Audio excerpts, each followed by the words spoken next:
હર્ષ સંઘવીની પત્રકાર પરિષદ ચાલી રહી છે, સીધા જઈશું.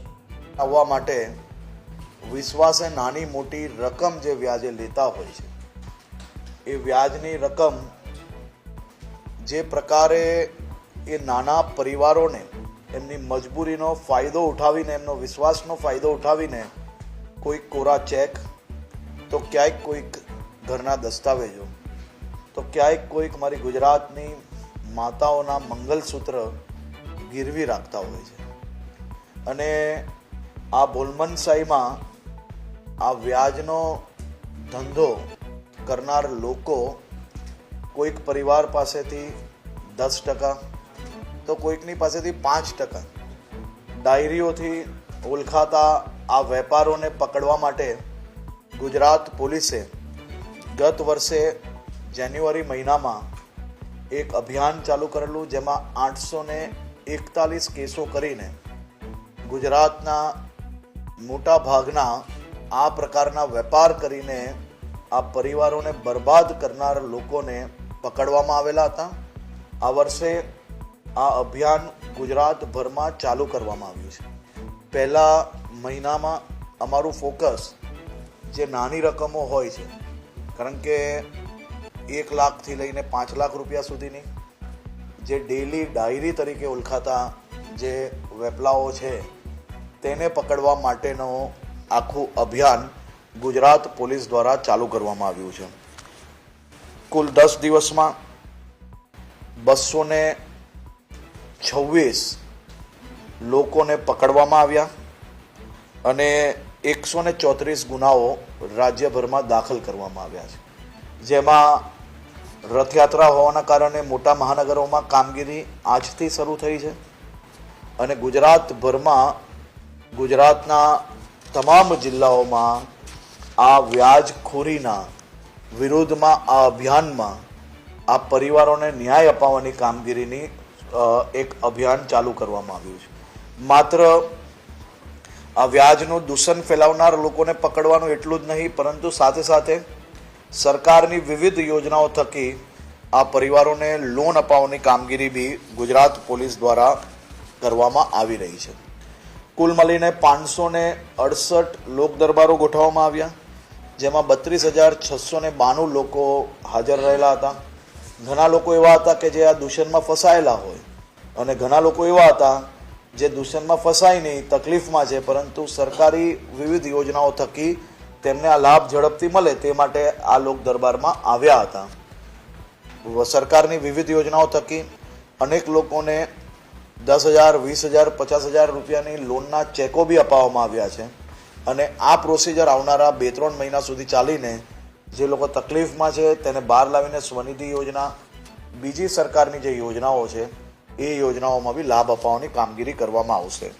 ખાસ કરીને ખંભાતમાં એક પશુપાલકે વહુ અને પત્નીના દાગીનાઓ ગીરવે મૂક્યા હતા. 80,000 રૂપિયાની રકમ વ્યાજખોરો પાસેથી લીધી. કુલ મળીને 2.93 લાખ રૂપિયા આપવા છતાં આ વ્યાજખોરો હેરાનગતિ ક્યાંક ને ક્યાંક કરતા હતા. આ વડીલ બાપુજીને જ્યારે પોલીસના આ અભિયાનની માહિતી મળી, એકબીજાની આંખની શરમના કારણે એ આવતા નહોતા. આસપાસના લોકોના દ્વારા માહિતી પોલીસને મળી અને આ કેસ દાખલ કરવામાં આવ્યો છે અને એમને આ તકલીફમાંથી દૂર લાવવામાં પોલીસ દ્વારા કામગીરી કરવામાં આવી છે.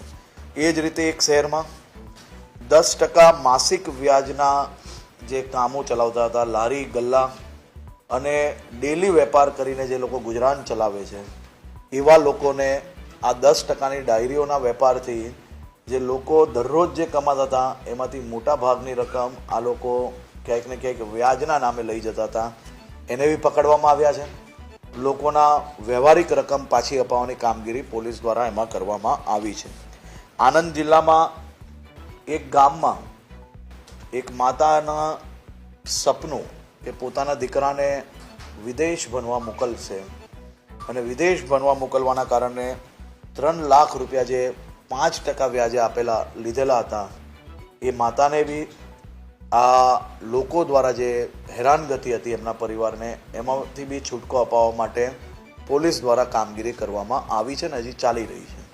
આ બધા જ લોકોને સરકારી યોજના થકી આનાથી વધારે રકમ કઈ રીતે મળી શકે છે, એ પ્રોસેસ કઈ રીતે કરી શકાય છે, તેની બી માહિતી પોલીસ અને સરકારી તંત્ર દ્વારા મુખ્યમંત્રીશ્રીની સૂચનાથી આપવામાં આવી રહી છે. આ બધા જ લોકોને આપણી ચેનલોના માધ્યમથી બી આ જે રકમો છે અને આ જે યોજનાઓ છે એ યોજનાનો લાભ લેશે તો જરૂરથી એ લોકોને 2-4 દિવસ આમ તેમ થઈ શકે છે, પરંતુ એમને આ બધો જ લાભ જરૂરથી મળી શકે છે. તે માટે પોલીસ વિભાગ બી અને જિલ્લા વહીવટી તંત્ર બી સાથે મળીને આવનારા દિવસોમાં આ જે કિસ્સાઓ છે કે કિસ્સામાં લારી ચલાવવા માટે દરરોજ કેટલા રૂપિયાની જરૂર પડે અને એ લોકો કેટલા રૂપિયા આવી તર એવરેજ ડાયરી પર લેતા હોય છે, તો એ લોકોને કઈ કઈ યોજનાઓનો લાભ મળી શકે અને ભવિષ્યમાં બી રૂપિયાની જરૂર હોય તો કઈ રીતે રૂપિયા આપણે એને સરકારી યોજના થકી અપાવી શકીએ, તે કઈ રીતે માહિતીઓ પહોંચાડવી લોકો સુધી, એનો બી પ્રયાસ આ અભિયાન દ્વારા કરવામાં આવી રહ્યો છે. કુલ મળીને મુખ્યમંત્રીશ્રીના માર્ગદર્શનમાં ગુજરાત રાજ્યના તમામ વિભાગો સાથે મળીને આવા પરિવારને મદદ માટે દર વર્ષે દરરોજ તો કામગીરી આની ચાલુ જ હોય છે, પરંતુ અભિયાન દ્વારા લોકો સુધી જ્યારે માહિતી પહોંચે ત્યારે એકબીજાની શરમથી મારા આજુબાજુવાળા શું વિચારશે, ક્યાંક ને ક્યાંક આપણી જે સામાજિક પરિસ્થિતિ છે કે વ્યાજે રૂપિયા લીધા તો મારી દીકરીના લગ્ન કઈ રીતે થશે, મારા દીકરાનું લગ્ન કઈ રીતે થશે, આ ચિંતાને આ વિચારોમાંથી બહાર આવી જવું જોઈએ. મારી તો આવા પરિવારના સૌ સગા સંબંધીઓને બી વિનંતી છે કે આપ આપણા કોઈ સગા સંબંધી આવા કોઈ વિષયની અંદર ફસાયા હોય તો એને સમજાવીને બહાર લાવો, પોલીસ સુધી આ માહિતી આપો. પોલીસ સ્ટેશનની અંદર જો તમારે કોઈ બી પ્રકારની અગવડતા હોય, તમને મદદ ના મળતી હોય તો સિનિયર અધિકારીને મળો. સિનિયર અધિકારી દ્વારા જો તમારો ઉકેલ ના આવતો હોય તો સોમ મંગળવારે ગાંધીનગરમાં અમે હંમેશા બધા જ જે અરજદાર છે એને મળતા હોઈએ છીએ અને મારી ઓફિસને બી જો જાણકારી આપશો તો આ પ્રકારની માહિતીને અમે ટેલિફોનિકના માધ્યમથી બી નીચે એસપીને જાણકારી આપીને આ કામગીરી કરાવીએ છીએ. પરંતુ આ અભિયાનને લઈને કોઈ બી વ્યક્તિ કોઈના સાચા રૂપિયા, કોઈએ તકલીફમાં મદદ કરી હોય, કોઈ કે વ્યાજ વગર મદદ કરી હોય અને હવે રૂપિયા નથી અપાતા, હવે રૂપિયા નથી આપવા એમ કરીને ખોટી અરજી કરશે તો એની ઉપર બી પગલાં ભરવા માટે સૂચના આપી છે. કારણ કે સમાજ જીવનમાં એકબીજાનો વિશ્વાસ બેઉ બાજુથી ટકાવી રાખવો ખૂબ જરૂરી છે. રૂપિયા ભલમાનશાહીમાં આપેલા હોય એ રૂપિયા પાછા ના આપવા માટે ખોટી અરજી કરવી એ બી ના ચલાવી લેવું એ બી ખૂબ જરૂરી છે. કારણ કે સમાજ જીવનમાં એકબીજાનો વિશ્વાસ બી ટકાવી રાખવાનો છે. એકબીજાની તકલીફમાં સમાજના એકબીજા વ્યક્તિઓનો આપણે ઉપયોગ કઈ રીતે કરી શકાય તે બી વ્યવસ્થા આપણે બનાવી રાખવાનો પ્રયત્ન કરીએ છીએ.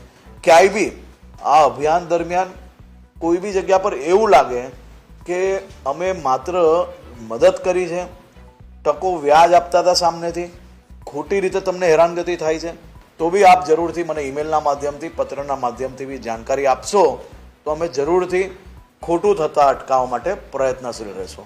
પરંતુ ડાયરી જોડે ધંધો કરતા અગર કોઈ બી સરકારી કર્મચારી હોય અને પોલીસ સ્ટેશન જો તમારી ફરિયાદ ના લે તો એની બી માહિતી તમે પત્ર દ્વારા ઉચ્ચ અધિકારીઓ, ડીજીપી, એસીએસ હોમ અને મારી કાર્યાલય બી કરી શકો છો.